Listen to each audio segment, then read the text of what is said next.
Hello everyone, welcome to learner B extra. I am Shivani Chauhan. इस video में हम लोग देखेंगे क्लास 6 साइंस की बुक का chapter 9 living organism and their habitat के क्वेश्चन आंसर्स। तो पहला क्वेश्चन है, व्हाट इज़ हैबिटेट? हैबिटेट क्या होता है?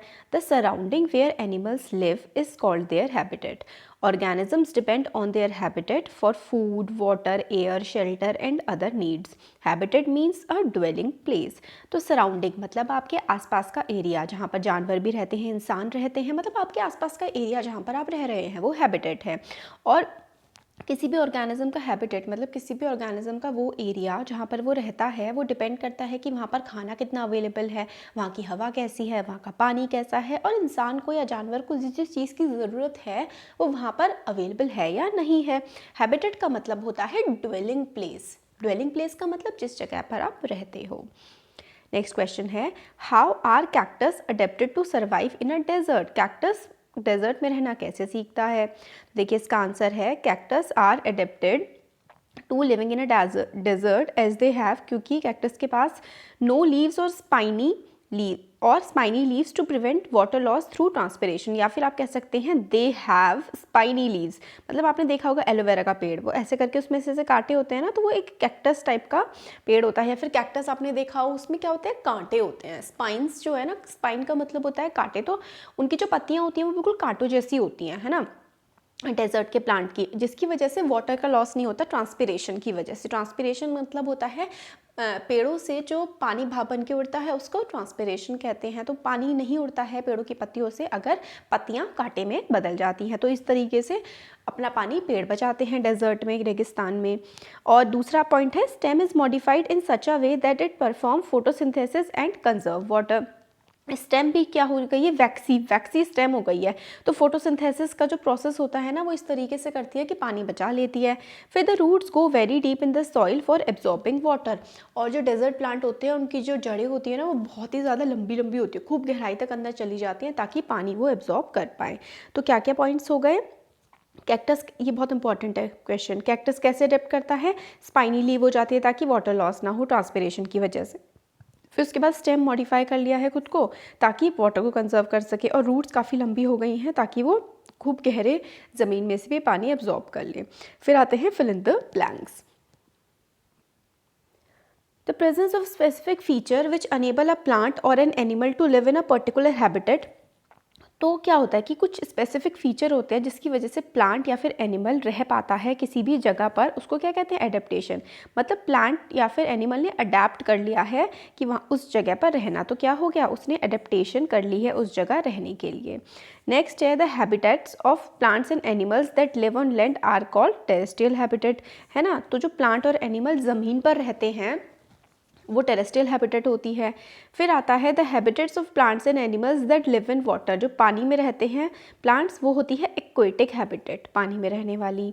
फिर डी है, soil water air are dash factors of habitat. तो सॉइल वाटर एयर ये कौन से फैक्टर्स होते हैं? ए बायोटिक, है ना, ए बायोटिक फैक्टर्स होते हैं किसी भी हैबिटेट के, सॉइल वाटर और एयर। ए बायोटिक, है ना, ए बायोटिक का मतलब होता है जिसमें जान नहीं होती, तो हवा पानी मिट्टी, इसमें जान थोड़ी ना कोई होती है। ई है, changes in our surrounding that makes us respond to them, जो बदलाव हमारे आसपास होते हैं और हम उनको रिस्पॉन्ड करते हैं। मैंने चैप्टर पढ़ाते हुए समझाया था, उसको हम क्या बोलते हैं, स्टिमुलाई बोलते हैं, कि मतलब कुछ हमारे आसपास चेंजेस हुए और हमने उसकी तरफ रिस्पॉन्स दिया, तो वो स्टिमुलाई होता है। जैसे कि बारिश हुई तो हमने छाता निकाल लिया, है ना, स्टिमुलाई ही है ये एक। Which of the things in the following list are non living? तो नॉन लिविंग कौन कौन से हैं, लिस्ट।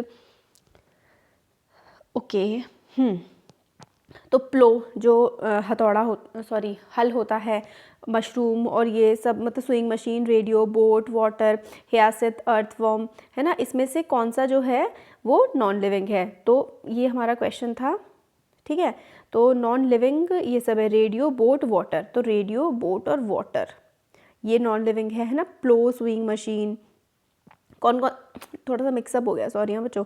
तो देखिए नॉन लिविंग कौन कौन सा है, प्लो, स्विंग मशीन, मशीन जो सिलाई वाली मशीन होती है, रेडियो, बोट और वाटर, ये पांचों के पांचों क्या हैं, नॉन लिविंग हैं। तो मैंने सर्कल कर दिया है कौन कौन से नॉन लिविंग है, क्योंकि हियासिंथ ये तो एक मतलब लिविंग चीज़ है, अर्थवॉर्म भी लिविंग होता है ना।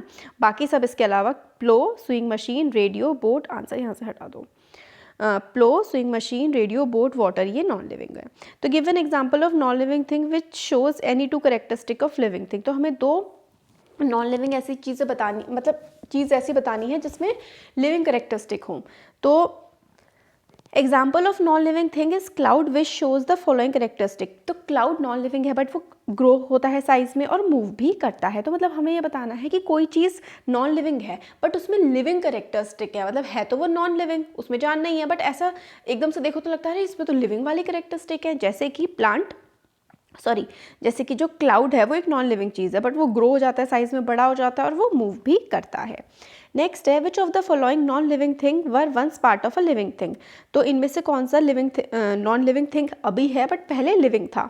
तो क्या क्या है आंसर में, देखिए बटर, घी है ना, पहले दूध था, दूध किससे आया, जानवर से आया, काओ, मिल्क, बफलो, है ना। लेदर, ये एक मतलब चमड़ा तो होता है एनिमल का, शरीर से ही बनता है, एनिमल की खाल से। तो वूल है ना, वूल किस पे, शीप पे होती है। और cooking oil, apple, rubber are the non living things which were once a part of living thing. तो ये सारी की सारी नॉन लिविंग थिंग है बट कभी ये पार्ट रही थी, ये नॉन लिविंग है बट कभी ना कभी लिविंग का पार्ट रही थी ये। List the common characteristic of living things. Common characteristics क्या क्या होती हैं लिविंग थिंग की। देखिए सिंपल सी है कि वो ग्रो करते हैं, मूव करते हैं, बच्चे पैदा करते हैं, रिप्रोड्यूस, सांस लेते हैं, रिस्पॉन्स देते हैं चीज़ों पे और एक्सक्रीट करते हैं, मतलब अपनी बॉडी का वेस्ट बाहर निकालते हैं। तो ये कुछ कॉमन कैरेक्टरिस्टिक हैं जो लिविंग थिंग्स, सब में, सारे लिविंग थिंग्स में होती हैं। अब नेक्स्ट क्वेश्चन है, last question, explain why speed is important for survival in the grassland for animals that live there.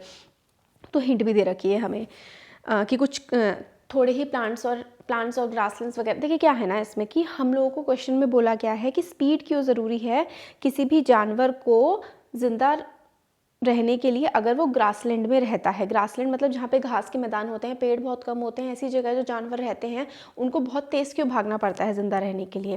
क्योंकि देखिए in grassland habitats there are few trees और places for animals to hide. तो animals के छुपने की बड़ी कम जगह होती हैं ग्रासलैंड में। When their enemy attacks they have to run faster. जब उनके एनिमी अटैक करते हैं तो उनको बहुत तेज़ भागना पड़ता है।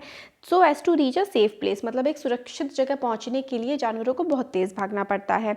If they fail they lose their life. और अगर वो तेज नहीं भागेंगे तो ज़िंदगी से हाथ धो बैठेंगे। So the speed is very important for survival of grassland animals. तो स्पीड मतलब बहुत तेज़ी से भागना घास पे रहने वाले जानवरों के लिए बहुत ज़रूरी है अगर उन्हें ज़िंदा रहना है। तो सारे के सारे क्वेश्चन आंसर्स हो गए। Thank you. हाँ, तो अब कुछ 9 चैप्टर्स तक हम देख लिए। इसके आगे के देखिए क्वेश्चन आंसर्स अभी जल्दी ही कंप्लीट हो जाएंगे और चैप्टर्स तो आपके सारे, कुछ लर्नर बी पे हैं, कुछ लर्नर बी एक्स्ट्रा पे है। मैं प्लेलिस्ट प्रोवाइड कर दूँगी आपको पूरी एक साथ बना के, तब आप लोग वो देख सकते हैं। तो थैंक यू।